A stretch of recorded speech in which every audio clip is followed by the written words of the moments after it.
Welcome to another honorable mention on the Locked On Senators 2023 NHL Draft Rankings. On the show, we're profiling our top 50 for the draft, but here we're handpicking some of our favorites who fall just outside.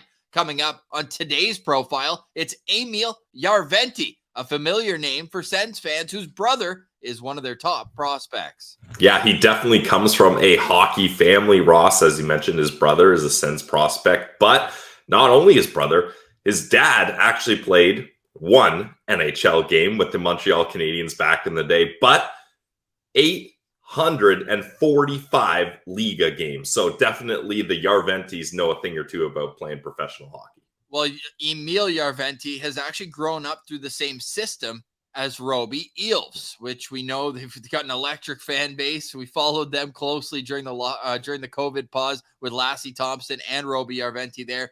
But Emil is not much like his brother, at least in stature, looking at 5'10", 167 pounds. He played majority of last season with Eels' U20 junior team. There, the points were coming. 21 games, 8 goals, 11 assists, 19 points, 18 penalty minutes.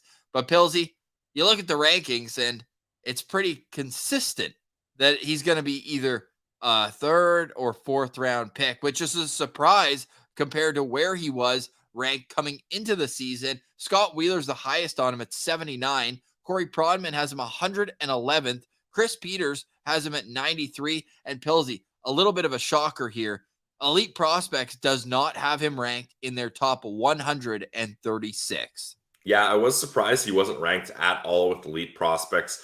I think it's more likely we're going to see him go in the 4th or 5th round, maybe even the 6th round. But there are some things to like about Emil Jarventie for sure. Like you mentioned, he's not similar to Roby in stature, as Roby's like 6'4", closer to 200 pounds, whereas Emil is 5'10", 167. But where they do have some similarities is their offensive game. I mean, you can tell that he has offensive talent. Like just like Roby, he has a good shot, but he does need to work on his release a little bit more to be at the same level as Roby. Like Roby, when he's in the slot, that puck is off his stick so quickly and it's so deadly and accurate.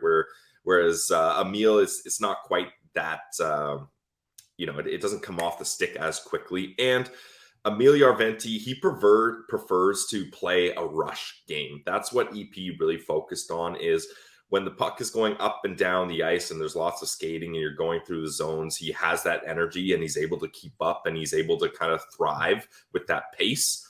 But then once you get into the offensive zone and things are a little more stagnant, he has a hard time staying involved in the play and making himself available and things like that. So I think that's something, as he's going to develop, he needs to find ways to be a better zone player rather than just rely on the up and down rush play. It seems like he knows that, because Elite Prospects also noted at the World Under-18s that he participated in, had 6 points in 5 games, that he was playing more of a checking role. And that's going to be how he rounds out his game into a NHL draft, or a guy who can make an NHL jump eventually. And that's going to be so key in his development, is adding a B game, adding a C game for when the puck's not going in, with his undeniable talent. And that's what I found so interesting about EP not even ranking him in their top 136. The first line of their scouting report is that there's no doubting his talent.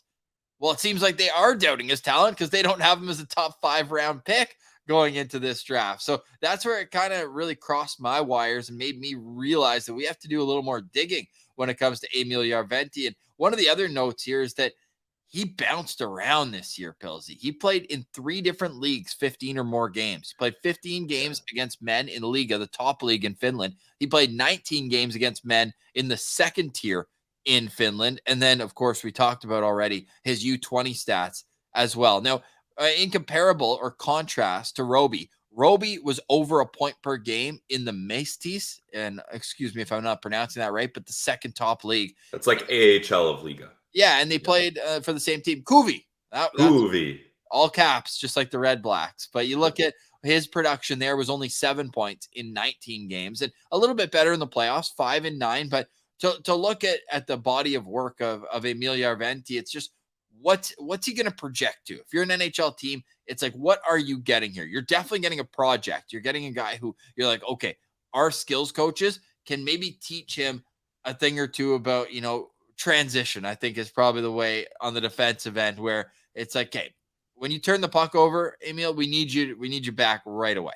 That's kind of the first piece of coaching advice from the few clips that we were able to gather. Yeah, definitely. And similar to Roby, not exactly defensive specialists. But I think with Emil, the thing is, it's going to take time for him to kind of settle in. Like you mentioned, he bounced around a bunch of leagues, which isn't totally uncommon for prospects over in Europe. Like we've scratched our head at the Swedish prospects where they're bouncing up and down leagues and playing 1 minute of ice time in the higher leagues, and then playing 20 minutes the next night in J20 leagues. So it's tough to get a handle on there. But I think if you're an NHL team looking and scouting Emil here, what you're looking at is, can we harness all that offensive talent, but have it expand past just being a rush shooter? Like, is he going to be able to find ways to be engaged in the zone? And when the offense isn't happening,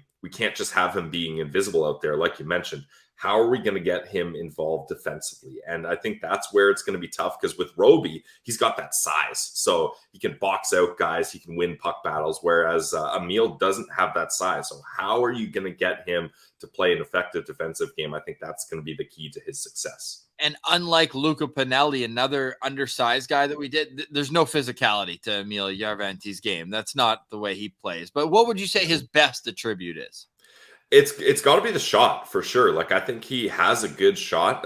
It's still, the release isn't quite there, but the shot is there. He's able to put up points when he has the opportunities, and he is someone that loves to make long cross ice pass. Is what EP really focused on. Is he can make those big passes to set things up. That's why he excels in transition, going offensively, because he's a good skater and he's a good passer. So that helps him and his teammates be able to move the puck north and get set up in the offensive zone, at least. I'll say his speed is his number one attribute. Yep. So you look at that as speed and shot. That's two check marks where NHL scouts are really looking for. It's just kind of the not underlying in terms of like analytics, but underlying skills like your second and third tier. Yep. How are you going to elevate those where there's no obvious weaknesses in your game? That's going to be the challenge for Emil Jarventie, who is slated to play in Liga next year, not with Eels, but with another team in the top tier in Finland. And I'm going to be curious to see what his development path looks like, because Roby came over right away and was the youngest player in the AHL. Yeah. I wouldn't mind him, marinating over there in Finland for another 2 seasons, or if not 3, before coming over. If you're drafting Emil Jarventie, or maybe your team just did, be patient. Be patient, but I mean, from an outside perspective, inside you need to see some serious kind of improvements in certain areas right away. But be patient. 3 years over there, maybe a year or 2 in the AHL. But I do see him having the tools to play NHL games. Yeah, well, and Ross, you mentioned Roby came over to North America at a young age. Well, actually, so did Emil.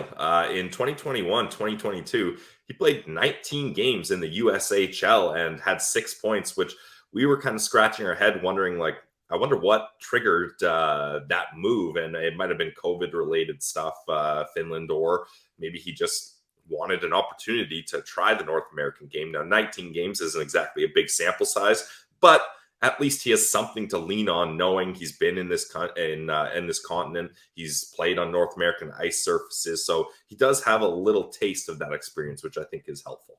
I think based on just looking at the box scores here, Muskegon was the team he played for. Yep. They only lost 2 of their last 13 games that he was in the lineup for, and based on the fact that he only had a couple points during that stretch, a lot of his points actually came earlier on in his stay. It makes me think that his role wasn't what he expected it to be when he came over. He came over in October and left in January, and went back and kept playing for Eel. So a curious kind of move in a zigzagging career that's seen him stop so many places. So my hope for Emil Jarventie is that he can find a home in one spot and then work with those coaches to really kind of elevate his game to where it needs to be. But an exciting prospect nonetheless. Any final thoughts on Emil Jarventie?